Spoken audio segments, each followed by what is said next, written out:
दोस्तों, जैसा कि आप सभी जानते हैं, हाल ही में द इकोनॉमिक टाइम्स की एक खबर के अनुसार डब्ल्यूएचओ ने दुनिया के अलग अलग देशों में पाए जाने वाले जो कोविड के म्यूटेंट्स हैं, जो कोविड के नए नए स्ट्रेन हैं, उनका नामकरण कर दिया है। अब ऐसे म्यूटेंट्स को, ऐसे स्ट्रेन को किसी देश के नाम से नहीं जाना जाएगा, क्योंकि बहुत ज़्यादा न्यूज़ में आपने सुना होगा कि इंडिया में पाए जाने वाला कोविड का एक वेरिएंट था। इसको बहुत सारे देश, international media Indian Covid variants के नाम से इसको प्रोनाउंस कर रहा था, इसका नाम ले रहा था।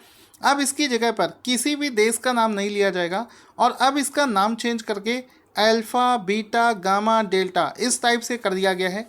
ग्रीक नेम्स यहाँ पर दे दिए गए हैं। तो यहाँ पर आज के इस वीडियो में हम लोग सारी चीज़ समझेंगे। उससे पहले दोस्तों, आपसे बोलना चाहूँगा कि ऐसे ही नॉलेजफुल वीडियोस देखने के लिए हमारे चैनल को सब्सक्राइब जरूर कर लेना। यहाँ पर इंटरनेशनल लेवल पर चाइना इंडिया को बदनाम करना चाहता है और अपनी साजिश के तहत वो ऐसा कर रहा था कि इंडिया में कोरोना का एक वेरिएंट पाया जाता है जिसको B.1.617.2 के नाम से जाना जाता है। और ऐसा माना जाता है कि ये जो वेरिएंट है ये बहुत ही ज़्यादा डेंजरस है। कोविड के अभी तक जितने भी स्ट्रेन पाए गए हैं उनमें से सबसे ज़्यादा डेंजरस है। और माना जाता है कि कोविड की जो दूसरी लहर आई है वो इसी स्ट्रेन की वजह से आई है। तो बहुत सारा इंटरनेशनल मीडिया जो था इस स्ट्रेन को इंडियन वेरिएंट्स के नाम से बुला रहा था। जैसा कि पाकिस्तान में भी हाल ही में जो कोरोना के केसेस बढ़े हैं उसके लिए भी वो इंडियन वेरिएंट्स को जिम्मेदार ठहरा रहे हैं।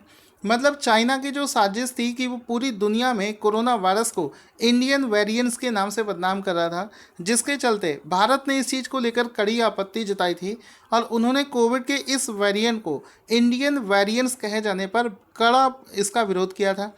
जिसके चलते हाल ही में जो डब्ल्यूएचओ है उसने जितने भी ये कोविड के वेरिएंट्स हैं अलग अलग देशों में जो पाए जा रहे हैं, जैसे कि ब्रिटेन में सबसे पहले एक अलग स्ट्रेन पाया गया था, तो डब्ल्यूएचओ ने बाकी सभी देशों की रिक्वेस्ट पर अब इसका नामकरण कर दिया है।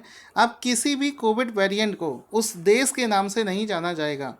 तो हम लोग यहाँ पर देखेंगे इंडिया में बेसिकली दो वेरिएंट्स पाए गए हैं जो कि बहुत ज़्यादा डेंजरस हैं।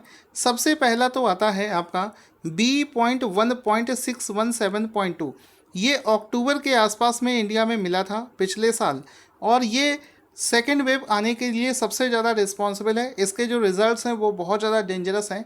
तो इसका नाम चेंज करके डेल्टा कर दिया गया है। ठीक है, अब किसी भी देश में माना जाता है कि इंडिया का ये जो वेरिएंट है ये 44 देशों तक पहुंच चुका है और इसका अब जो नाम है इसको इंडियन वेरिएंट नहीं बोला जाएगा, अब इसको डेल्टा का नाम से जाना जाएगा। क्योंकि किसी भी देश का नाम अगर किसी वेरिएंट के साथ लगा है तो वो उसको नीचे दिखाने का काम करता है, उसकी छवि को ख़राब करने का काम करता है। इसी प्रकार से इंडिया में एक और वेरिएंट पाया गया था B.1.617.1। एक बार फिर से देखेंगे B.1.617.1। तो कोविड का ये जो वेरिएंट है इसको कप्पा नाम से जाना जाता है, कप्पा। तो इसको कप्पा नाम दिया गया था, ये भी आपको याद रखना है।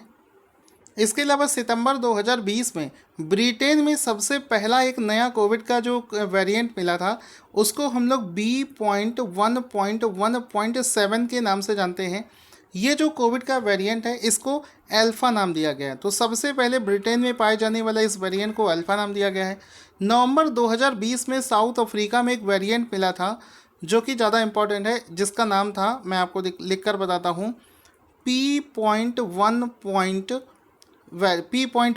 वेरिएंट। इसका नाम भी हाल ही में चेंज करके गामा कर दिया गया है। ठीक है, तो ये सब आपको नाम पता होना चाहिए। अब इसमें क्या होगा कि कोई भी देश किसी दूसरे देश का नाम यहाँ पर नहीं ले सकता है। आपको वीडियो कैसा लगा कमेंट बॉक्स में लिखना ना भूलें।